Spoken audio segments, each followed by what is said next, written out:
오늘 본문 에스더에 대한 말씀을 우리에게 소개하고 있습니다. 에스더, 그는 유대인 소녀였습니다. 성경 말씀 에스더 2장 7절에 보면은 에스더에 대해서 이렇게 기록하고 있습니다. 그가 용모가 곱고 아리따운 처녀더라.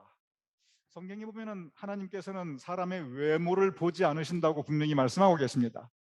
그런데 성경 말씀을 자세히 읽어보면 의외로 사람의 외모에 대해서 성경 말씀에서 기록하고 있는 부분이 상당히 많습니다. 심지어 여자의 외모에 대해서도 성경 말씀에서 기록하고 있는 부분들이 있습니다. 오늘 에스더 2장 7절은 성경 말씀이 외모에 대해서 기록한 그러한 기록 중에 하나입니다. 용모가 곱고 아리따운 소녀였던 에스더, 그에게는 깊은 슬픔이 한 가지 있었습니다. 그 슬픔은 무엇이냐면 에스더는 어렸을 때 부모님 두 분을 모두 여의였습니다. 부모 없는 아이를 가리켜 고아라고 합니다. 고아는 본인 스스로 자기의 삶을 살아갈 수 없기 때문에 남의 손에 의탁받게 됩니다. 누군가의 도움이 있어야 고아는 살아나갈 수 있습니다. 요즘은 고아가 별로 없습니다. 요즘 젊은 분들 아이들 하나나 둘 낳기 때문에 온통 세상에서 제일 귀한 아이들이지 어디 고아, 요즘은 특별한 경우를 제외하고는 거의 볼 수가 없어요. 그런데 6.25 끝나고 전쟁 고아들이 굉장히 많았습니다. 그런데 그 많았던 전쟁 고아들을 기록에는 많이 남아있지 않은데, 사실 이렇게 쭉 한국의 상황을 보면은 미군들이 의외로 전장 고아들을 많이 돌보아 주었어요. 그리고 전쟁 고아들을 미국으로 실제 데려가기도 하였습니다. 그리고 그 당시 선교사분들께서, 외국 선교사들이 이 6.25 이후에 한국 땅에 고아원을 많이 세워주었습니다. 6.25 때 여러분 잘 아시듯이 북한군이 당시 낙동강까지 밀고 내려갔고 이북 피난민들께서 무려 부산까지 피난을 갔었습니다. 정말 풍전등화와 같은 한국의 운명이었지요. 그러한 때 미군이 한국을 살려주었다고 해도 사실 과언이 아닙니다. 그런데 그러한 역사적인 기록뿐만이 아니라 미군이 의외로 이렇게 전쟁 고아들을 돌보아 주는 등, 또 고아원을 설립하는 데 이렇게 도와주는 등 보이지 않는 좋은 일들을 많이 하였습니다. 고아였던 에스더, 그에게는 다행히 그를 돌보아주는 좋은 친척이 있었습니다. 그래서 그 친척의 도움과 그리고 양육을 받으며 잘 자라날 수 있었습니다. 성경 에스더 2장에 보면 그의 부모가 세상을 떠난 후에 모르드게가 자기 딸같이 양육하였더라 라고 기록하고 있습니다. 우리가 살다 보면 좋은 사람 만나는 것, 복 중에 정말 큰 복입니다. 에스더에게는 모르드게라고 하는 좋은 친척이 있었습니다. 모르드게가 애지중지 에스더를 키웁니다. 특별히 에스더는 어렸을 때부터 신앙 교육을 잘 받고 자라게 됩니다. 그래서 비록 부모를 어렸을 때 여의었지만 에스더는 양갓집 주소로 잘 성장하게 됩니다. 성경 말씀은 에스더와 모르드게가 살았던 그 시대적 배경에 대해서 아주 구체적으로 말씀하고 있습니다. 에스더 1장에 보면 모르드게와 에스더가 살았던 그 시대가 아하수에로 왕이라고 기록하고 있습니다. 아하수에로 왕은 성경 말씀에 바사라는 이름의 임금이었습니다. 바사가 어디냐면 여러분께서 세계사 역사 시간에 배우셨던 바로 그 페르시아를 성경 말씀에 바사라고 음역한 것입니다. 그러니 아하수에로는 페르시아 제국의 임금이었습니다. 그리고 아하수에로 왕 때 페르시아는 적어도 그 당시 때는 세계 명실상부한 최강국이었습니다. 가장 위대한 제국이었고, 그리고 그 제국의 임금이 바로 아하수에로 임금이었습니다.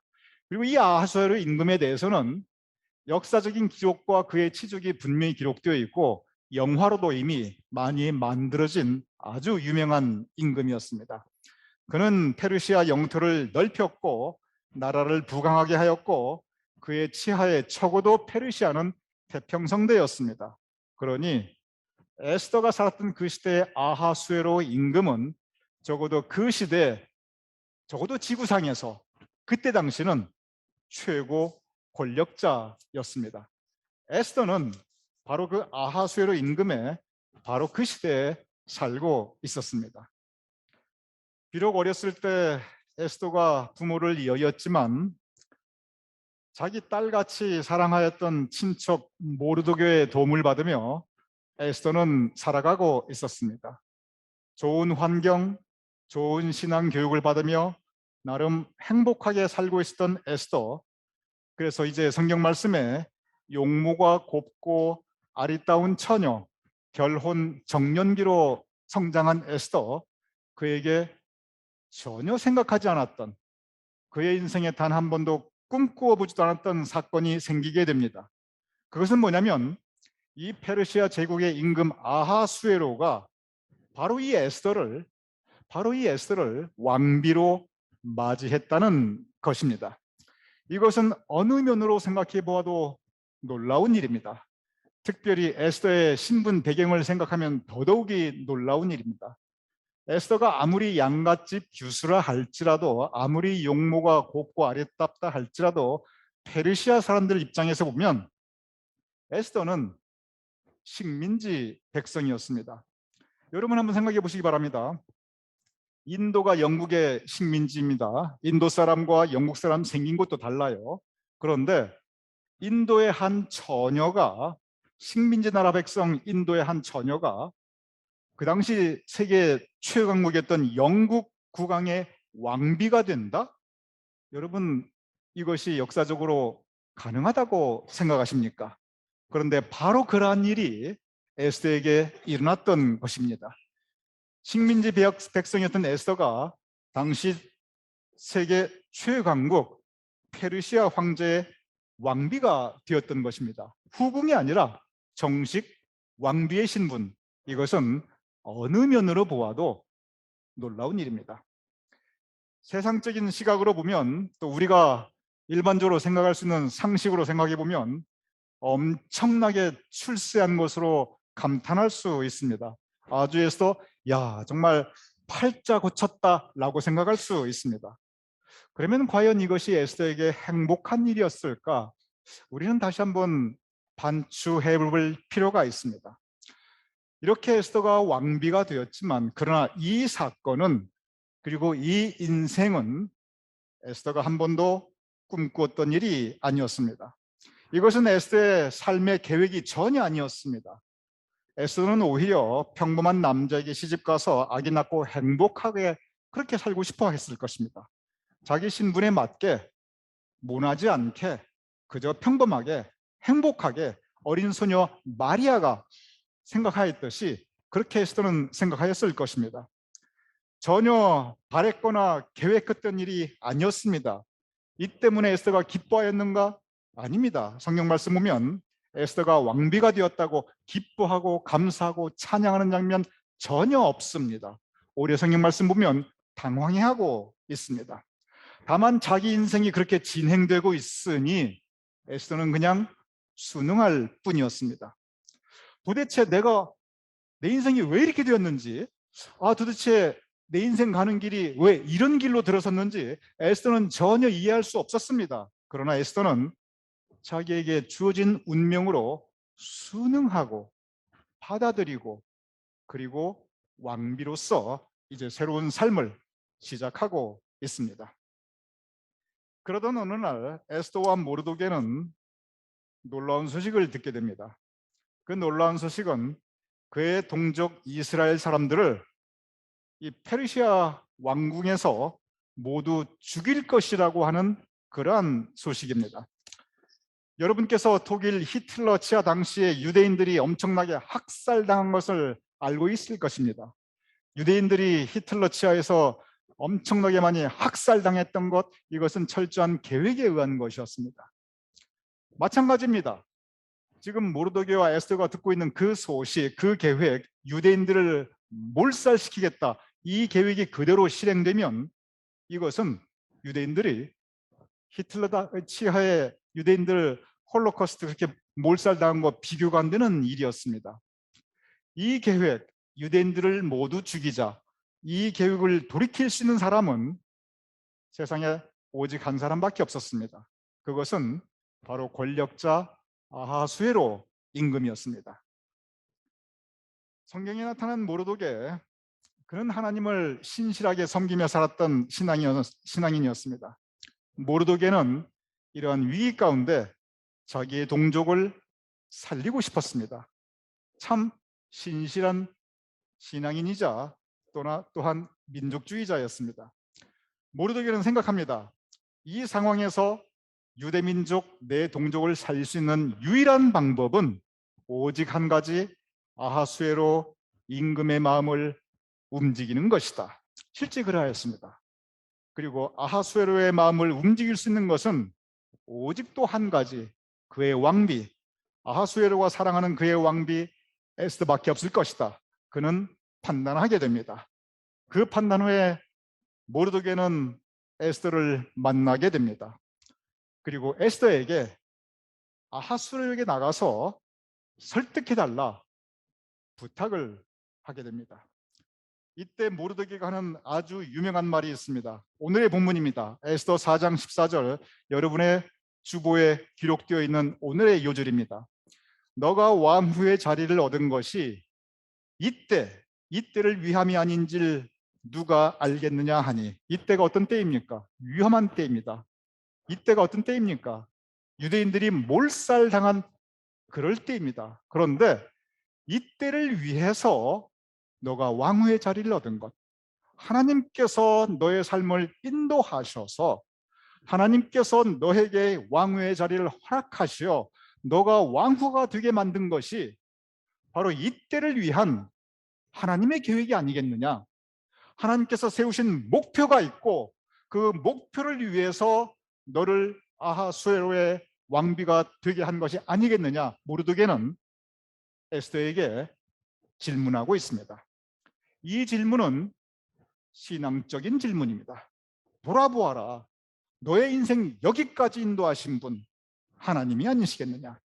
그리고 너의 인생 여기까지 인도할 때 너는 몰랐지만 나도 몰랐지만 그러나 거기에 바로 하나님의 목표, 하나님의 뜻, 하나님의 계획이 담겨져 있지 않겠느냐. 모르드게는 에스더에게 질문하고 있습니다. 모르드게가 하였던 이 말씀, 그것은 하나님께서 그의 택한 백성 이스라엘 백성을 살리시고자 하는 그 계획, 그리고 그의 택한 백성 이스라엘을 통해서 하나님의 뜻을 이루시고자 하는 하나님의 목표, 하나님께서 분명한 목표를 에스더에게 그리고 그 상황이 가지고 있다는 것을 말씀하고 있습니다. 이것은 여기까지 에스더의 인생을 인도하신 하나님의 계획을 또한 고백하고 있는 것입니다. 성경에 보면 하나님께서 분명한 목표를 가지실 때가 있습니다. 그리고 그 목표를 누구를 통해서 이루시냐면 하나님의 백성, 구체적인 사람들을 통해서 그의 선한 뜻, 선한 목표를 이루시는 것을 우리는 성경 곳곳에서 볼 수 있습니다. 세상 사람들이 타락할 때 하나님께서는 분명한 목표를 가지셨습니다.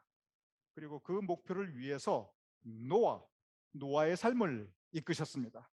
노아가 산 위에 올라가서 방주를 짓고 그리고 동물들을 불러들일 때 노아는 자기가 왜 그렇게 해야 되는지 그 뜻을 전혀 몰랐습니다. 자기에게 임한 하나님의 목표 노아는 전혀 이해하지 못하였습니다. 하나님께서 새로운 민족을 이루시고자 할 때 하나님께서는 그 목표를 위해 아브라함의 삶을 이끄셨습니다. 아브라함은 그의 고향과 친척과 아버지의 집을 떠나서 갈 바를 알지 못하고 새로운 땅으로 향해 나아갔습니다. 그리고 그가 이해할 수 없었던 많은 일들이 아브라함에게 생기게 됩니다. 그러나 아브라함은 그러한 삶의 모습에 순종하게 됩니다. 이스라엘 민족을 해방시키고자 하는 하나님의 목표가 분명히 있으셨습니다. 그 목표를 위하여 하나님께서는 모세를 부르셨습니다. 모세는 아주 파란만장한 인생을 경험하게 됩니다.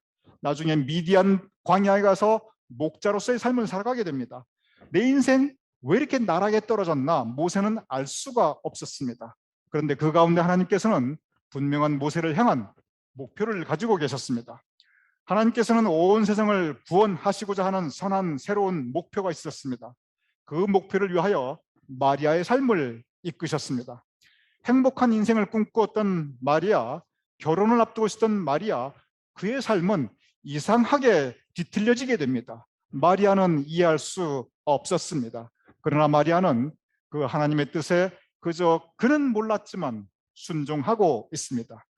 노아, 마리아, 아브라함, 모세, 그들에게는 공통점이 있습니다. 그 공통점은 뭐냐면 하나님께서 그들에게 분명한 목표를 가지고 계셨는데 그 과정에서 자기들의 인생이 왜 이렇게 진행되고 있는가? 이건 내 인생 계획이 아니었는데, 내 계획은 따로 있었는데, 그런데 하나님께서 그 계획은 막으시고 다른 길로 그들의 인생을 돌리십니다. 그런데 그 길 만만한 길이 아니었습니다. 에스더는 왕비, 화려하기로 됐지요. 절대 다수의 성경 말씀에 나타나는 그러한 인물들의 길은 참으로 험난한 길이었습니다. 그 과정에서 많은 어려움이 있었습니다. 낙심도 합니다. 좌절도 합니다. 실족하기도 합니다. 그런데 나중에 비로소 하나님께서 이것을 위해서 내 인생 이렇게 돌리셨구나. 그들은 깨닫게 됩니다. 나를 위한 하나님의 계획과 목표가 있으셨구나. 그들은 비로소 깨닫고 그리고 하나님께 고백하게 됩니다. 주님, 그것이 하나님의 뜻이었군요. 주님, 나를 사용하셨군요. 그들은 하나님께 고백하게 됩니다. 오늘 본문 에스더는 이렇게 말합니다. 내가 왕에게 나아가리니 죽으면 죽으리다. 이 말의 의미는 하나님, 나를 하나님의 목표를 위해 쓰시옵소서. 내 인생 여기까지 온 것 하나님의 뜻이었으니 앞으로도 나의 인생 하나님 뜻대로 하나님 목표대로 나를 쓰시옵소서.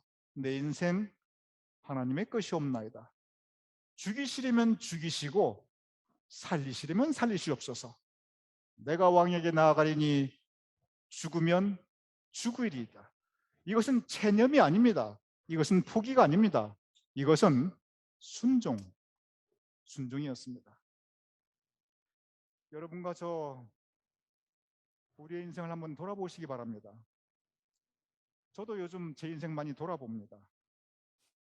여러분과 저 우리 인생 돌아보면 내가 어떻게 여기까지 왔는가? 때로 우리는 이해할 수 없을 때가 있습니다. 여러분과 저 많은 경우 우리는 우리가 가지고 있었던 우리의 인생 계획이 분명히 있었을 것입니다. 내가 꿈꾸었던 내 삶의 모습이 분명히 있었을 것입니다. 그런데 한번 돌아보시기 바랍니다. 물론 그 인생, 그 소망, 그 꿈을 이루신 분들도 계십니다. 그러나 적지 않은 경우는, 오히려 훨씬 많은 경우는 내가 원래 세웠던 내 인생과 다르게, 내 뜻과 다르게, 내 계획과 다르게 하나님께서 어떤 길을 막으시고 어떤 길은 돌리시고 내 계획과 다른 삶의 모습으로 여기까지 인도하셨음을 적지 않은 경우 우리는 보게 되고 고백하게 됩니다. 노아가 그랬습니다. 아브라함이 그랬습니다. 모세가 그랬습니다. 마리아가 그랬습니다. 그리고 오늘 본문 에스더가 그러하였습니다. 오늘 성경 본문들의 그들은 자기들의 인생 계획, 자기들이 바랬던 것 분명히 있었습니다. 그런데 전혀 다르게 그들의 인생길은 흘러갔고 그 과정에서 그들은 때로 힘들어하였습니다. 때로 하나님을 원망하였습니다. 때로 자기의 신세를 한탄하였습니다. 그런데 바로 거기에 하나님의 목표가 분명히 있었습니다. 마찬가지입니다. 우리 인생에도 그것이 크던 작던 여러분과 저 우리 모두의 분명한 하나님의 목표가 있으심을 믿으시기 바랍니다. 그런데 그 하나님의 목표는 적지 않은 경우 우리가 계획했던 우리 인생 목표와 많이 다릅니다. 하나님의 목표가 무엇인지, 나를 위한 하나님의 목표가 무엇인지 우리는 사실 지금도 알지 못합니다. 아브라함이 갈 때 그는 갈 바를 알지 못하고 갔고, 노아도 왜 내가 이 산 위에서 방주를 만들어야 되는지 모르면서 만들었고, 모세 그는 미디안 광야에서 방황하였습니다. 마리아 왜 내가 결혼도 하지 않은 몸에 아기를 가져야 되는지 그는 혼란스러웠습니다. 우리 인생도 마찬가지입니다. 그런 경우 얼마든지 있습니다. 우리는 알지 못하거니와 그러나 선하신 하나님께서 우리를 향한 선하신 목표가 있으심을 믿으시기 바랍니다. 우리에게 필요한 것, 그 과정 가운데 우리는 알지 못하지만 하나님께서 우리를 통하여 이루시는 선한 목표를 이루시는 그 과정 가운데 우리가 감당해야 될 것들이 있습니다. 노아는 그가 감당해야 될 것을 감당하였습니다. 그런 사람들로부터 멸시당했고 조롱받았고, 그리고 그 산 위에서 방주 만누라고 너무 고생하였습니다. 아브라함, 그의 편안한 컴포트 존을 떠나서 그는 갈 바를 알지 못하고 광야에 나가 살아야만 했습니다. 그의 인생 떠돌이 생활을 하였습니다. 모세 파란만장하게 살았습니다. 그런데 그런 모든 과정에서 그들에게 주어진 삶의 모습을 그들은 받아들였고 그리고 순종하였습니다. 그 믿음, 그들의 믿음은 결코 화려하지 않았습니다. 그들의 믿음은 그들의 삶에 주어진 하나님의 뜻을 그저 순종하고 받아들였던 것. 죽으면 죽으리이다. 내가 나아가리니 죽으면 죽으리이다. 바로 그 믿음을 가지고 나아갈 때 하나님께서는 그들의 삶을 통하여 하나님의 선하신 뜻을 이루셨습니다. 성경의 인물들을 보면, 인간적인 모습을 보면, 세상적인 눈으로 보면 실패한 인생들이 참으로 많습니다. 요나의 인생 실패하였습니다. 모세 가나안에 결국 못 들어갔습니다. 실패한 인생이었습니다. 아브라함 하늘의 별과 같이 자손, 바다의 모래와 같이 자손 아니었습니다. 실패한 인생이었습니다. 마리아 미혼모였습니다. 이것은 아주 실패 정도가 아니라 아주 정말 문제 많은 인생으로 보여졌습니다. 그런데 세상적인 관점에서 보면 실패한 인생들이었는데, 부서진 꿈과 계획이었는데, 그런데 하나님의 눈으로 보면 그것이 바로 하나님의 목표를 이루신 것이었습니다. 또한 성경을 보면 그 당대에서 하나님의 목표가 그 사람을 통해서 이루어진 것이 아니라 오히려 그 후손을 통해서, 자손을 통해서 하나님의 위대하고 선한 뜻이 이루어진 것을 우리는 많이 볼 수 있습니다. 롯은 그가 고생하였지만, 왜 내가 이런 인생 살아가는지 알지 못하였지만, 그러나 그의 후손 가운데 예수님이 태어나셨고 다윗 임금이 태어나셨고 바로 우리를 위한 구원의 역사가 이루어졌던 것입니다. 우리 성도님들 한 분 한 분 우리를 위한 하나님의 꿈과 계획이 있으십니다. 우리 당대에는 이루어지지 않을 수도 있습니다. 그러나 후손과 자손 가운데 하나님의 원대하신 꿈과 아름다운 계획이 이루어질 수 있습니다. 우리에게 필요한 것, 내가 나아가리니 죽으면 죽으리다. 오늘 에스더의 고백이 우리 모두의 고백이 될 수 있으며, 지금 우리가 왜 이렇게 내 인생이 여기까지 흘러왔는지 우리는 모르지만 내 가는 길 나는 알지 못하지만 그는 아시거니와 우리의 인생 행로하시는 주님께서 우리의 삶을 선히 인도하실 것을 주님의 이름으로 축원드립니다. 우리 함께 기도하겠습니다. 아버지 하나님, 내가 나아가리니 죽으면 죽으리오다. 에스더의 고백이 우리의 고백이 되게 하여 주시옵소서. 우리의 인생 여정, 우리의 삶의 계획, 우리의 뜻, 아버지 하나님, 우리가 원하는 대로 이루어지지 않을 때가 참으로 많이 있지만, 그러나 그 가운데 하나님의 선한 계획과 뜻이 있으심을 믿사옵나이다. 아버지 하나님, 우리를 통하여 하나님의 선한 계획을 이루시옵소서. 그를 위하여 우리로 하여금 순종하게 하여 주시옵소서.